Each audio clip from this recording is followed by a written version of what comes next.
First of all, let's answer the question, what is micro frontend? So the same like with backend microservices, you can split your front application by smaller independent parts. And those parts can be owned by different teams, built and deployed independently. Sash, is your slides or look on the screen? All right, sorry. I'm sorry, I started sharing my screen using this. All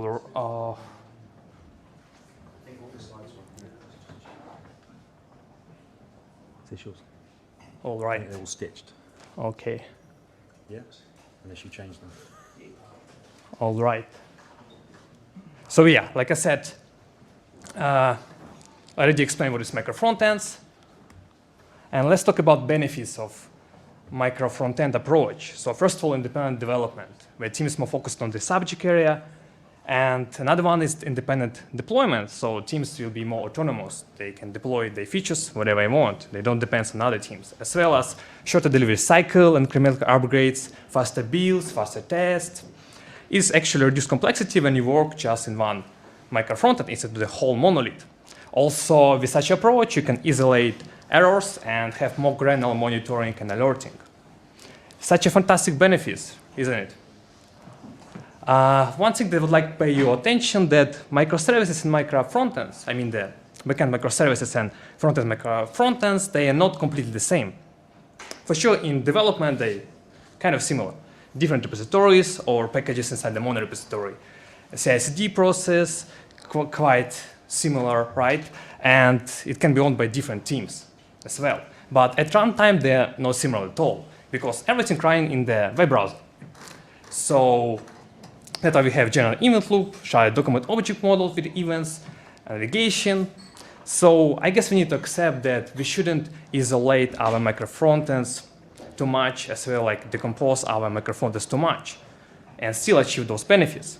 But sometimes people try to go further, try to have a lot of abstraction under it, and it leads to the many risks by architecting micro frontends. So let's take a look on a couple of them. So, for example, the first risk and problem is poor code sharing methods. When we have eventually bad web and build performance, sometimes people also divide our micro frontends too finely. What does it mean? For example, you can have kind of well-sized micro frontends and like split by domains, by major features, but sometimes you can create like 10, 50 micro frontends, then eventually once you have to deploy something, you will spend a lot of time to kind of deploy many micro frontends instead of the couple. So it's the way how you should split it depends on your organization needs, depends on your product. As well as overcomplicated communication between micro frontends. So sometimes people are trying to create some event bus, as well like some custom events, which will lead to the big cognitive load instead of just using React contact bus, for instance. Also, usually it can lead to the kind of problems with global libraries. For example, when you're trying to implement this approach, you will have a problem with the web performance by loading the same libraries each time at runtime. And the final risk is when you're trying to provide kind of possibility to develop your front-end project using the different framework and libraries, which is actually higher risk because you have to find developers that know Angular, React, Vue.js, and again, bad with web performance because it will be a couple libraries. At runtime, they do exactly the same. But yeah, it's actually challenging to implement such approach. That's why in most cases, you don't need micro frontends. But what you can start with is a modular monolith in the monorepository. So basically, you can split your application by modules, and each team can own specific module. And it's actually bring your independent development, which is nice. Also, good developer experience inside the monorepository, as well as low-level complexity. It will be still simple React application. You can also create custom shared libraries inside the monorepository and keep your NPM dependencies up to date. For sure, it will be some issues because it's still monolith. Your builds may become slower and CI become slower and no independent deployment. But maybe in most cases, you don't need it at all, right? Maybe it will be fine. So Another thing, when you start working in the model repository, it's really critical to use the right tool of generating your model repository, of build your model repository, and so on. So one of the best options, I think, is NX. All right. I actually have to share my screen. 1 second to show you quick demo.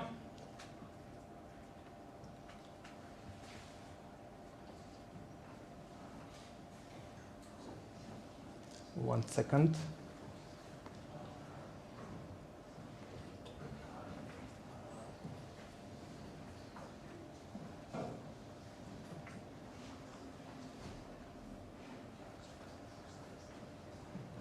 All right. So here we go. So as you can see on my screen, I have NX model repository. Actually, I generated it just in less than 1 minute. I use an apps preset, and it automatically generates me predefined TypeScript config, JS config, Prettier, and so on. But also, I use an NX React plugin to generate my application. I call it shell, as well as domains, dashboard, and order. So if you open the shell application, I just using the material UI to render simple application, and also actually import few modules like dashboard and order.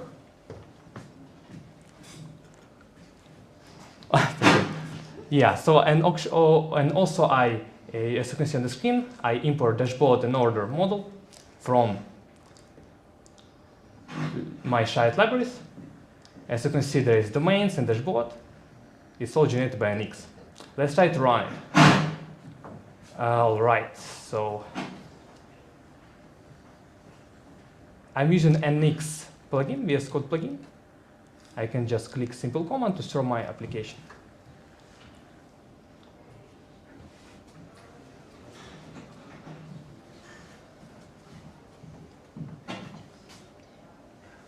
All right, so here you see on the screen that I have a simple React application with dashboard page and orders page. And dashboard page as well use some model from the orders, I would say, shared model, like a recent order widget. Everything was quite good, and it's just a simple React application. And that I was talking about independent development. As you can see, I have a separate directory, separate project in one repository. Yeah, and it's exactly what we need, the independent development. Let me talk a bit more about NX. Why I said it's important to have a good tool when you bootstrap your mono repository. So using the NX, I can easily generate new application or new library. Using NX, I can, for example, generate easily, for example, one second. I don't know, let's say another library.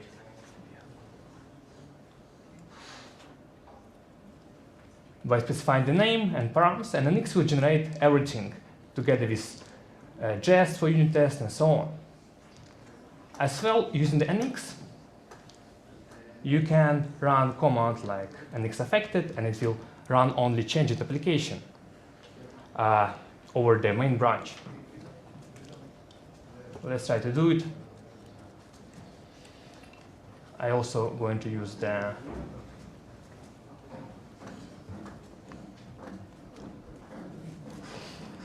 so as you can see, NX, okay, like we changed something over the main branch, and we will rebuild the whole shell application, which is a really nice experience because it's easy to build CI pipeline. An interesting comments in NX graph, where you can see all relations within the project. As you can see, right now I have all projects connected between ourselves because we have this model monolith. So that means if you change something in the order directory or dashboard model, it will rebuild the whole shell application. And in most cases, it's okay. But once you discover that actually you need more, you need such an independent deployment, independent builds, which will speed up your CI pipeline, you can improve it.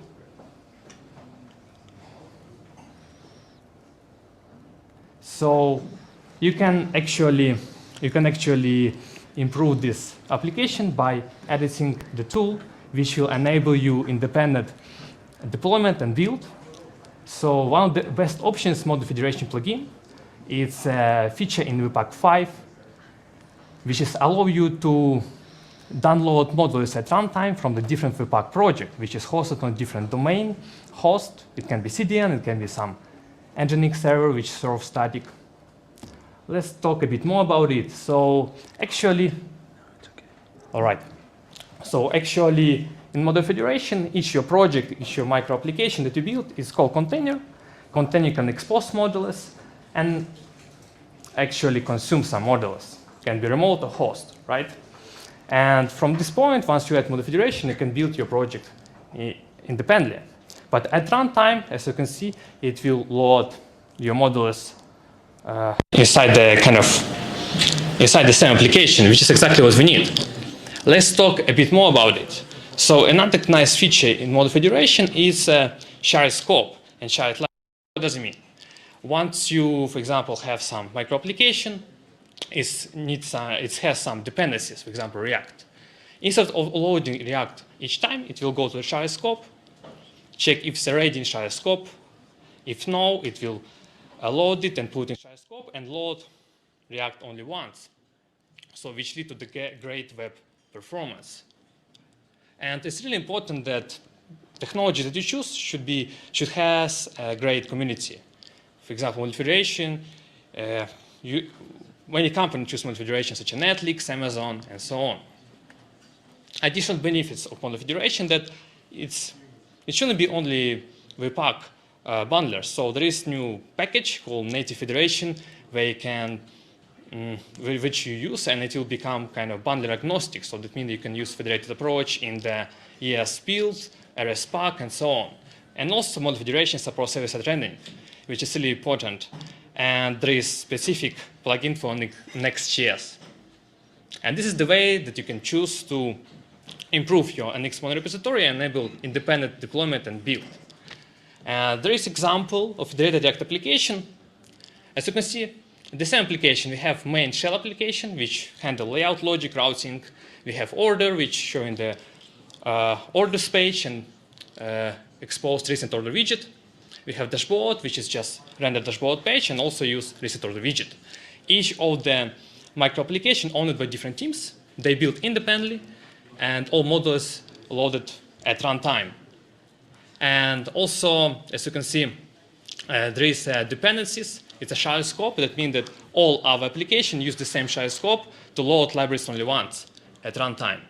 And let me show you final demo of the React application. So, all right, there is another NX mono repository, and I'm using the same preset, apps preset. So what I did, I generated dashboard order and shell application using the NX React plugin by specifying flag if it's a host or remote. So basically host is a shell application, which is our entry point main application. The same, absolutely the same code that I showed recently. It's just rendering the material UI, using the material UI, it's rendering the base layout and handling the routing logic. All right. And the same code actually in the orders and dashboard. But the only one difference that each of my project has Module Federation config, where I specify name of my project and what kind of modules I expose at runtime. So for example, order expose order service, which is the orders page, and recent order widget, which actually dashboard consume. So it's consume order as remote and expose actually dashboard page as well. All right. All right, so, and let's try to run it. It's a live demo, we'll see. So because you can see, once I added model federation, I can actually run and build our project independently.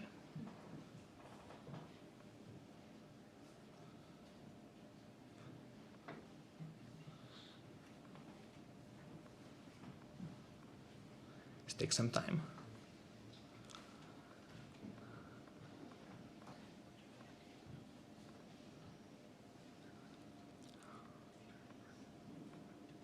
We have to wait a little bit.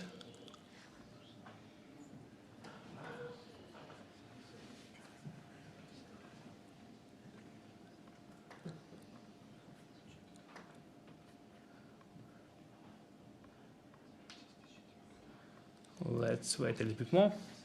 Looks like my laptop is pretty slow. Oh, nice.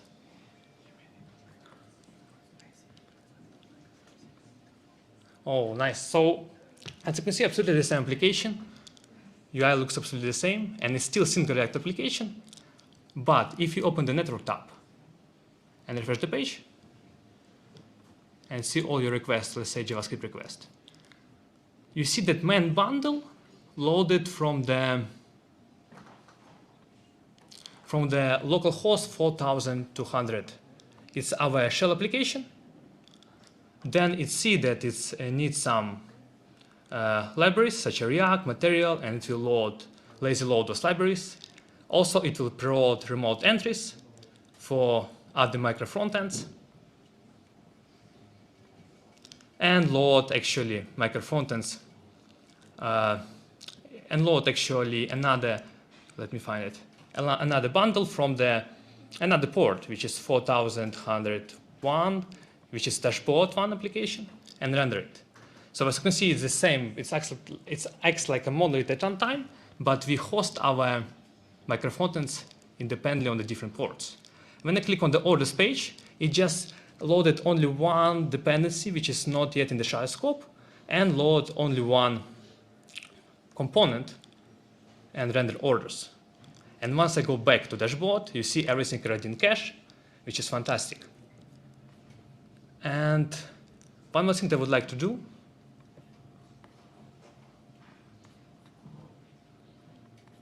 is run a next graph command.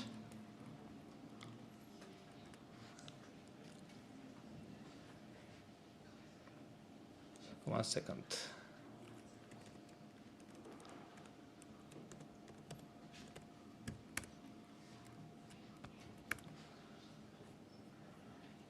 And right now, as you can see, each of my micro frontend is pretty independent, and I can run build independently, I can run test independently in the NX model repository, which is fantastic. So we have all benefits in mono repository with NX, plus we have real micro frontends with model federation.